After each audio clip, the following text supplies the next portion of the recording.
करेंगे converse of mid point theorem. ठीक है, यानी थ्योरम 8.10। तो इसकी जो फिगर है वो भी बनाते हैं। वो ये ट्रायंगल है।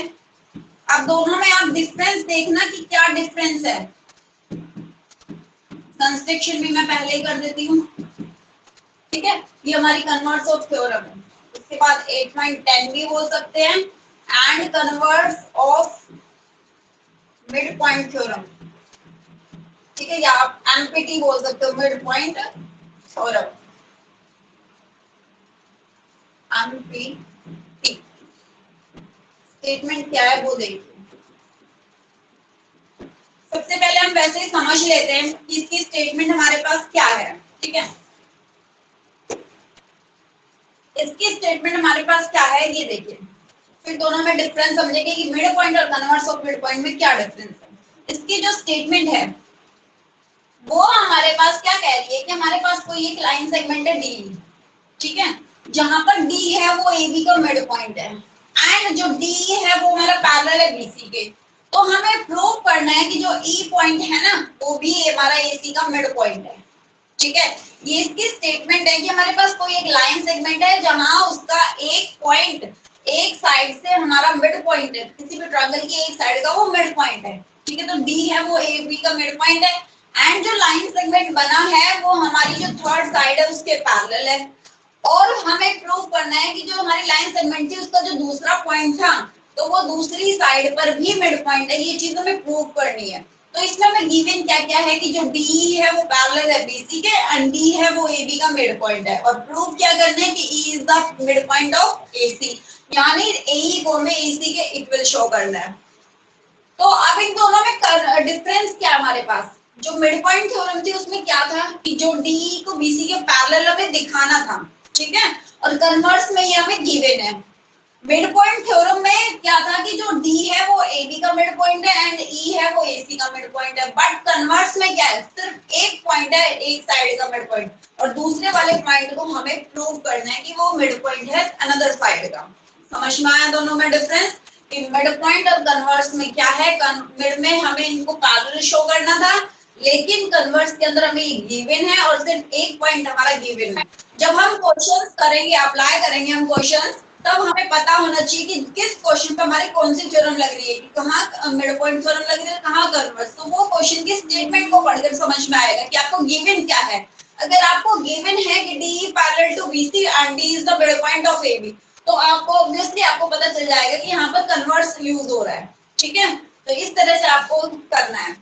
उसके बाद अब मैं गिवन लिखूंगी टू प्रूव स्टेटमेंट। मैंने आपको बता दिया है कि आपने एक लाइन ड्रॉ की जहां से उसका एक पॉइंट है वो ट्रायंगल की किसी भी एक साइड पे मिड पॉइंट है एंड जो लाइन सेगमेंट है हमारी वो पैरेलल है थर्ड साइड के। तो हमें प्रूव करना है जो ई है वो मिड पॉइंट है एसी का, तो that is AE equals to AC. और यहाँ पर हमने कंस्ट्रक्शन ली डीएफ, डीएफ को ड्रॉ किया। अब इसमें भी एक क्वेश्चन अराइज होता है कि हमने कंस्ट्रक्शन क्यों की। जैसे हमने मिड पॉइंट बताया था कि हमने कंस्ट्रक्शन क्यों की, तो सेम हमने कंस्ट्रक्शन इसलिए की हमें ई को मिड पॉइंट दिखाना है। तो हम अपनी ही बात को अगर हम उल्टा लेकर चले, मैंने बोल दिया कि ई मिड पॉइंट नहीं है एसी का, और मैं अपनी ही बात को रॉन्ग प्रूव कर देती हूँ। ठीक है, अपने ही अजम्पशन को अगर मैं रॉन्ग प्रूव कर देती हूँ, कॉन्ट्राडिक्ट कर देती हूँ, तो वहां से ऑब्वियसली हो जाएगा कि ई है वो क्या है एसी का मिड पॉइंट है। क्योंकि मैं मानकर चली हूँ ई है वो एसी का मिड पॉइंट नहीं है, और मैंने अपनी ही अजम्पशन को रॉन्ग प्रूव कर दिया, तो उसका उल्टा ही होगा कि ई है वो एसी का मिड पॉइंट है। तो देखिए कैसे। गिवन आपके पास क्या क्या है बोलिए, बता सकते हो। ए triangle ABC in which B is midpoint of AB and D is parallel to BC। और टू प्रूव आपको क्या करना है, E is midpoint of AC, that is AE equals to BC। अगर हम इन दोनों को इक्वल दिखा देंगे, AE और EC को इक्वल दिखा देंगे, तो ये E है वो मिड पॉइंट हो जाएगा हमारे पास। कंस्ट्रक्शन कंस्ट्रक्शन हमने क्या किया, late E be not midpoint of AC but F is midpoint of AC।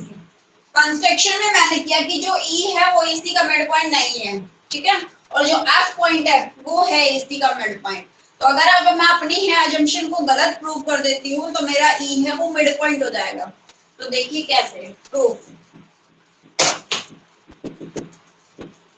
हमें पता है D है वो मिड पॉइंट है AB का, ये हमें गिवन है, D is the mid point of AB, ये हमें क्या है गिवन है, ठीक है, and F is the midpoint of AC। ये हमारी कंस्ट्रक्शन से आया है कि जो हमने कंस्ट्रक्शन में मान के चला था कि F है वो मिड पॉइंट है AC का एंड D है वो मिड पॉइंट है AB का। अब हम यूज करेंगे अपनी theorem, mid point theorem use करेंगे कि अगर आपके पास, देखिए यहाँ से D आपने F बोला है तो आपके पास जो AF है वो FC के इक्वल होगा और जो AD है वो DB के इक्वल होगा, ठीक है। तो यहाँ से हम आपके पास क्या बोलेंगे कि जो DF है वो पैरेलल होगा BC के, ठीक है। मिड पॉइंट थ्योरम हमने यूज किया है कि अगर आपके पास D मिड पॉइंट है AB का और F मिड पॉइंट है AC का तो जो DF है वो पैरेलल होगा BC का, क्योंकि हमारे पास मिड पॉइंट थ्योरम में यही था कि जो B है वो AB का मिड पॉइंट था एंड E था वो AC का मिड पॉइंट था, तो हमें दिखाना था कि जो DE है वो पैरेलल है BC के, ठीक है। और वो चीज हम प्रूव कर चुके हैं तो हम उस थ्योरम को यहाँ पर यूज कर रहे हैं। तो यहाँ पर बोला गया है कि जो D मिड पॉइंट है वो AB का है एंड F मिड पॉइंट है वो AC का है, तो जो DF है वो पैरेलल किसके है BC का। यहाँ पर लिखेंगे by using mid point theorem यानी MPT, ठीक है। यहाँ पर MPT का मतलब है मिड पॉइंट थ्योरम। बट आपको जो DE है वो पैरेलल गिवन है BC के, देखिए आपके पास गिवन में जो DE है वो पैरेलल है BC के, देखिए गिवन में है ना।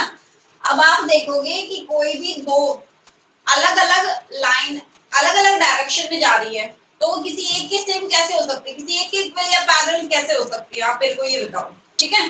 जो DF है और DA के दोनों अलग अलग डायरेक्शन में जा रही है तो ये किसी सेम लाइन के पैरेलल हो ही नहीं सकती हमारे पास, क्या हो सकती है, बिल्कुल नहीं हो सकती।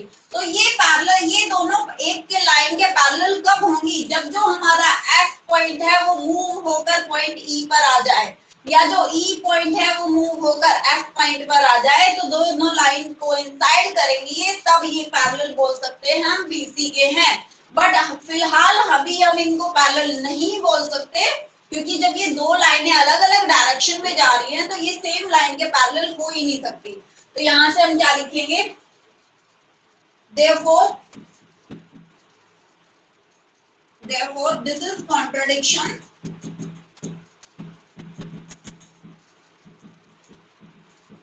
so our assumption is wrong। नीचे दिखाई तो दे रहा है ना आप लोगों को, हमारी assumption यहाँ पर wrong हो गई।